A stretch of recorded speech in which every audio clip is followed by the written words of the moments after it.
Hello friends, digital preparation में आपका स्वागत है। और आज हम पढ़ेंगे चैप्टर नंबर 3, जिसका नाम है दो चर वाले रैखिक समीकरण युग्म। पिछले चैप्टर के अंदर हमने पढ़ा था एक चर वाले रैखिक समीकरण। एक चर वाले रैखिक समीकरण कैसे थे? मान लो कोई भी समीकरण है, जैसे कि एक्स स्क्वायर प्लस के एक्स प्लस के 3 बराबर 0, कुछ भी है। ये इसके अंदर सिर्फ क्या है? एक्स है। ये क्या है? एक चर है।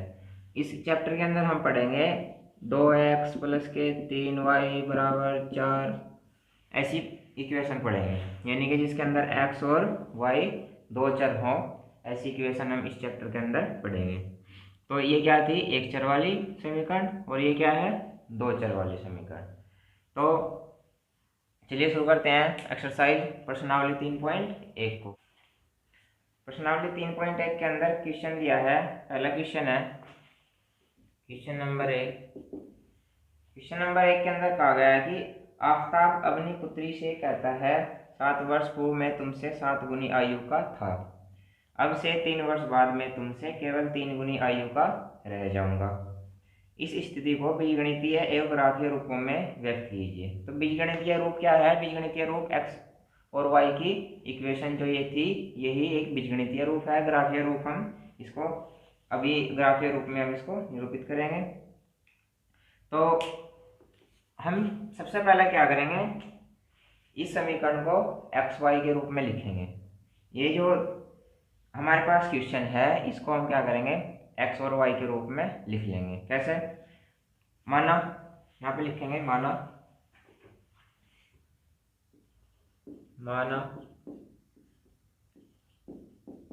आफताब की वर्तमान आयु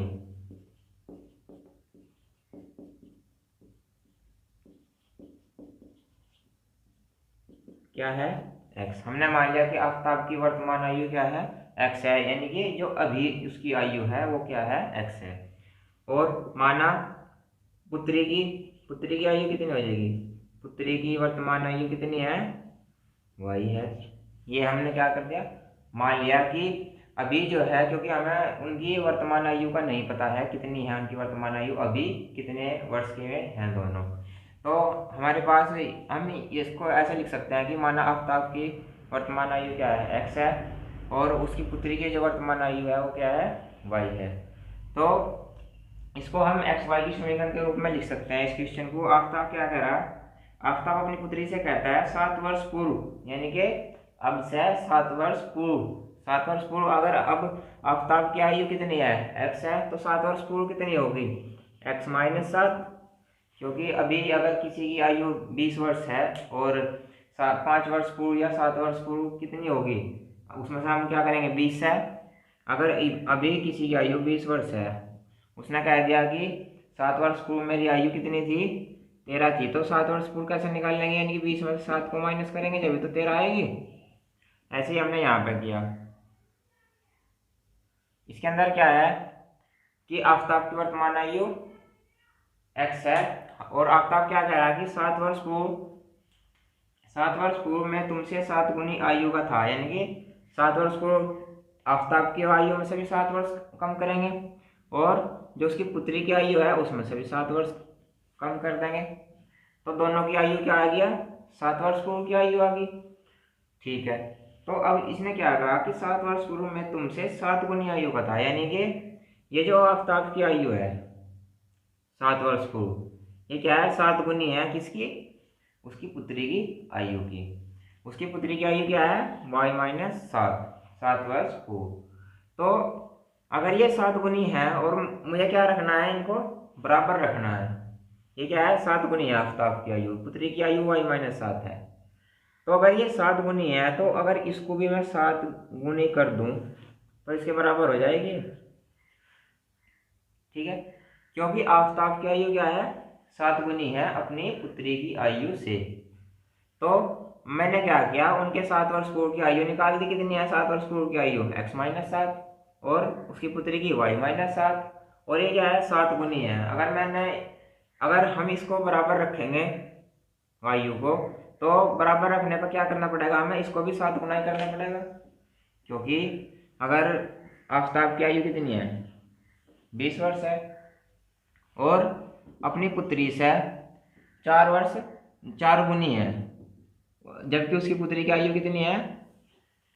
5 है, 5 वर्ष है। और उसने कह दिया कि जो मेरी आयु है वो मेरी पुत्री की आयु की कितनी है? 4 गुनी। अगर 4 गुनी है तो बराबर कब रखेंगे इसको? जब 4 से गुणा करेंगे जब तो बराबर होगी। ऐसा ही हमने यहाँ पर किया कि 7 वर्ष पूर्व की उनकी आयु निकाल ली, और अगर उनको दोनों को बराबर रखना है तो इसकी गुणा 7 से करनी पड़ेगी, क्योंकि ये क्या है?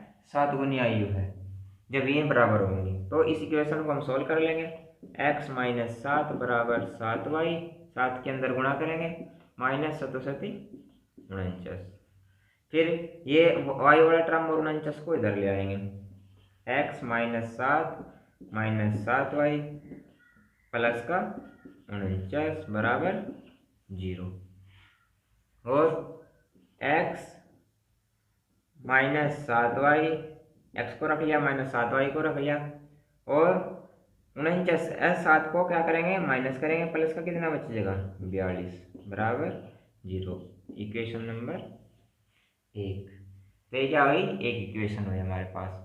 अब क्या कहा है? अब से 3 वर्ष बाद मैं तुमसे केवल 3 गुनी आयु का रह जाऊंगा। अब से 3 वर्ष बाद, अब से 3 वर्ष बाद इसकी आयु कितनी होगी? अब से 3, अगर इसकी वर्तमान आयु कितनी है? x है। अब से 3 वर्ष बाद कितनी होगी? यानी कि 3 उसमें क्या होगा? जुड़ जाएगा। और अब से 3 वर्ष बाद उसकी पुत्री की आयु कितनी होगी? y plus 3। और उसने क्या कहा कि अब से 3 वर्ष बाद मैं तुमसे केवल 3 गुनी आयु का रह जाऊंगा। यानी कि ये जो आफताब की आयु है ये क्या होगी? 3 गुनी होगी। किससे? उसकी पुत्री की आयु से।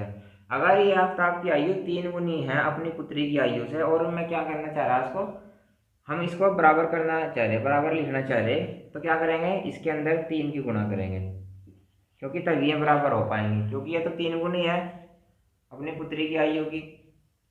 तो हमने क्या किया? उसकी पुत्री की आयु में 3 की गुणा कर दी और दोनों को क्या कर दिया? बराबर रख दिया।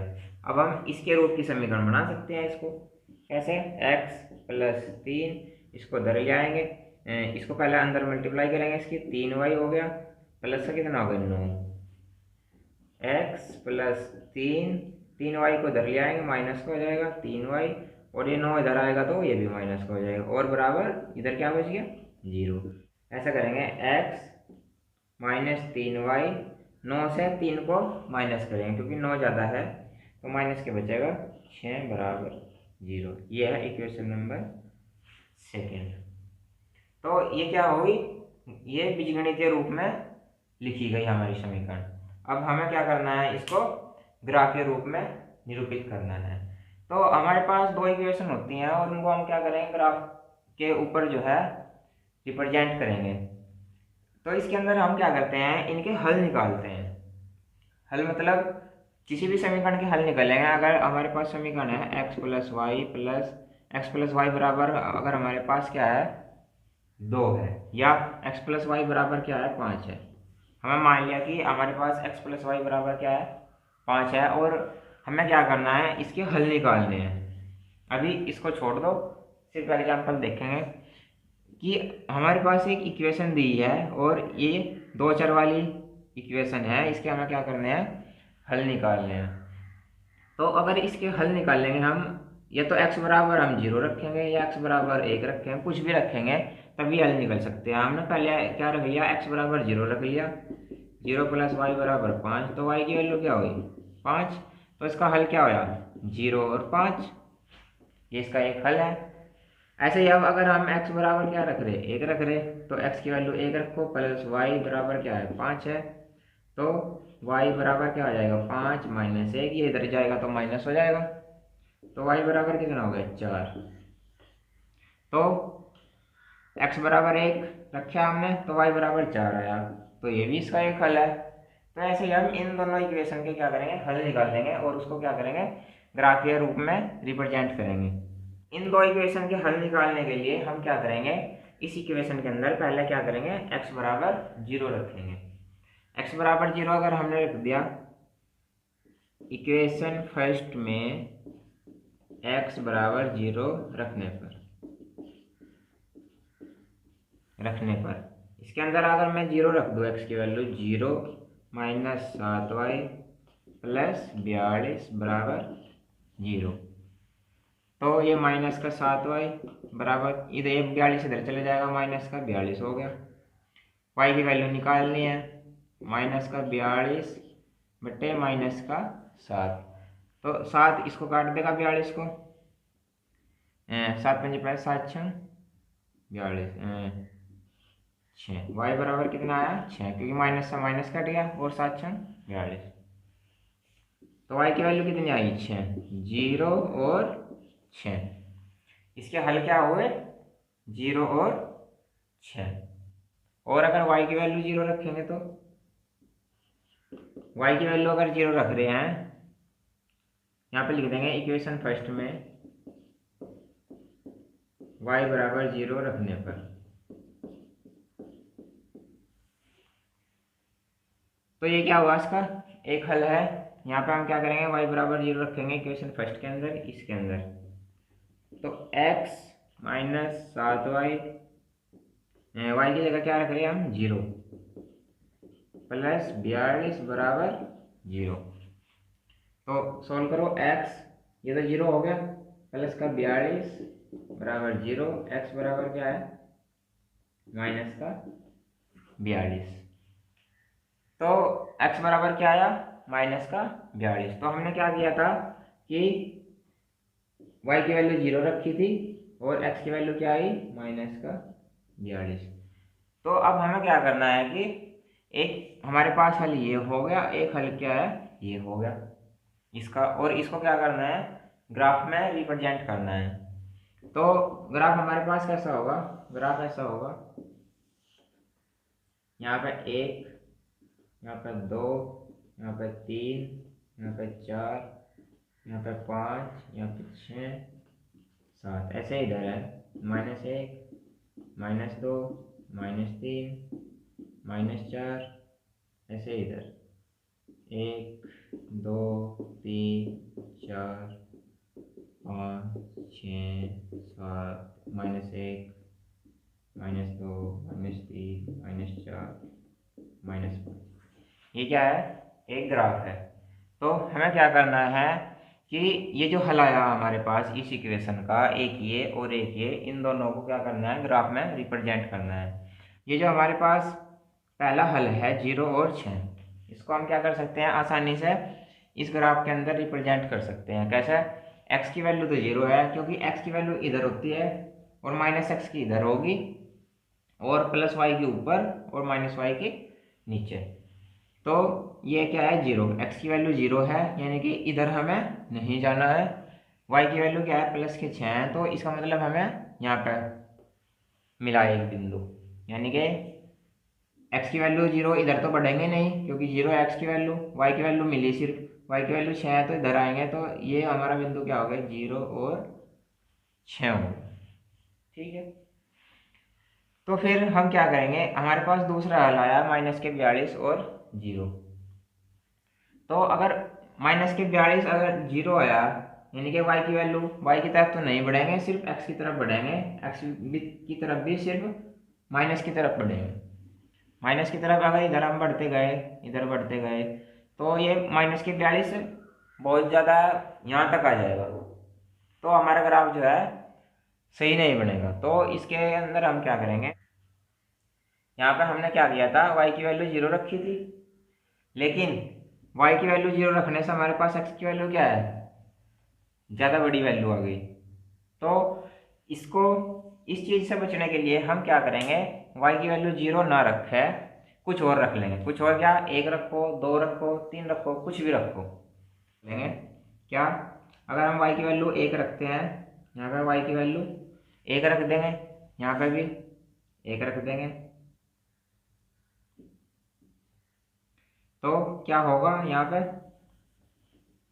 x -7 प्लस 42 बराबर 0, तो x प्लस 42 से 7 गए तो 35 बराबर 0, तो x बराबर क्या आया माइनस का 35 आया। तो ये जो माइनस का 35 है ये भी एक बड़ी संख्या है, तो हमें ऐसी संख्या चाहिए जो लगभग लगभग 4 5 6 7 तक आ जाए, जिससे कि हमारा ग्राफ अच्छा बन जाए।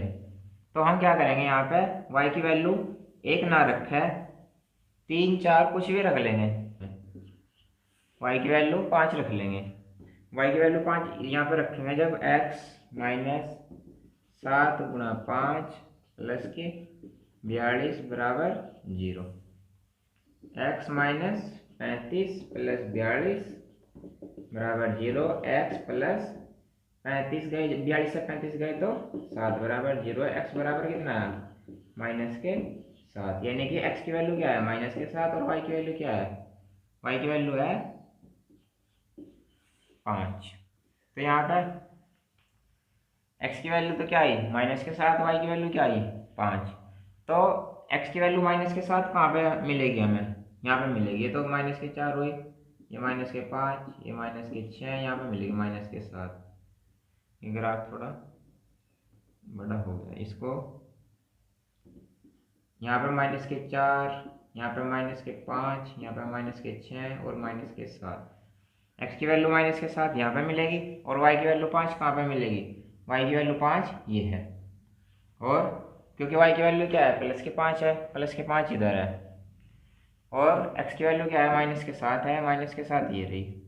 तो इसको हम ऐसे देख लेंगे माइनस के 7, इसको कहाँ पे मैच करेंगे दोनों इक्वेशन, और ये 5 है, तो हमारा दूसरा बिंदु कहाँ होगा, यहाँ पर होगा।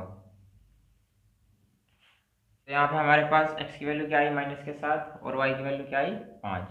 तो इसको यहाँ पे माइनस के 7 x की वैल्यू इधर चलेंगे, और y की वैल्यू क्या है 5, यहाँ पे इधर है, तो ये हमारा जो बिंदु है यहाँ पे है, तो यहाँ पे लिख देंगे माइनस के 7 और 5। ठीक है, तो जब ये रेखा हम बनाएंगे, इसको समीकरण, इस समीकरण की रेखा हम बनाएंगे तो ये ऐसे जाएगी, इस बिंदु से, इस बिंदु से और इस बिंदु से जाएगी। ठीक है, तो पहली समीकरण की रेखा क्या हुई, ये हुई। ठीक है, अब ऐसे ही करेंगे हम दूसरी समीकरण के लिए। दूसरी समीकरण के लिए क्या करेंगे, दूसरी समीकरण के लिए यहाँ पे ऐसा बना लेंगे, बॉक्स बना लेंगे। उसके अंदर हमने बॉक्स नहीं बनाया है, लेकिन इसके अंदर बना लेंगे, उसके अंदर भी चाहे तो आप बना सकते हैं। कैसे, यहाँ पे x रखेंगे, x, और यहाँ पर रख देंगे y, ऐसा बॉक्स बना। जब x की वैल्यू 0 है तो y की वैल्यू क्या है, अगर यहाँ पे x की वैल्यू 0 है तो y की वैल्यू क्या होगी, यानी कि यहाँ पे लिख देंगे हम इक्वेशन सेकंड में x बराबर 0 रखने पर अगर x की वैल्यू 0 है, यानी कि 0 माइनस 3y माइनस के 6 बराबर 0, माइनस के 3y, ये माइनस के 6 इधर गया तो प्लस के 6, और y की वैल्यू अगर हम निकाल लेंगे तो 6 बटे माइनस के 3, और 3 दूनी 6, और ये माइनस का इधर, यानी कि y की वैल्यू कितनी आई माइनस का 2। अगर x की वैल्यू 0 है तो y की वैल्यू कितनी आई माइनस का 2। ठीक है, तो अगर y की वैल्यू 0 है, अगर इस इक्वेशन के अंदर हम y की वैल्यू 0 रखेंगे तो हमारे पास हल क्या होगा, यानी कि 0 और माइनस के 2, इसका एक हल हो गया। अब दूसरा हल देखने के लिए क्या करेंगे, हम y की वैल्यू 0 रखेंगे, y की वैल्यू 0 रखी तो इसके अंदर x माइनस 3 गुणा 0 माइनस 6 बराबर 0, तो x ये तो 0 हो गया, 3 की गुणा जब 0 में करेंगे तो 0, माइनस के 6 बराबर 0, x बराबर कितना है 6, तो यहाँ पे रख देंगे 6। तो दूसरा हल क्या हुआ 0 और 6, तो हमारे पास दो हल आ गए, 0 और माइनस का 2, सॉरी 6 और 0।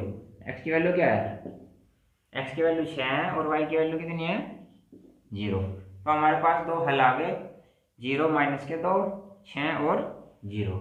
तो इसके लिए हम एक यहाँ पे रेखा बना देंगे, कैसे, 0 x, ये क्या है x की वैल्यू 0 है, तो यानी कि ना तो इधर बढ़ेंगे ना ही इधर बढ़ेंगे, और y की वैल्यू कितनी है माइनस का 2, माइनस के 2 y की वैल्यू कहाँ है ये, क्योंकि ये y डैश होता है, ये y, और ये x होता है, और ये x डैश, तो माइनस का 2, यानी कि माइनस का 2 कहाँ है यहाँ पे, तो हमारा बिंदु कहाँ हुआ है 0 माइनस का 2, यानी कि y की वैल्यू क्या है माइनस का 2, x की वैल्यू 0 है।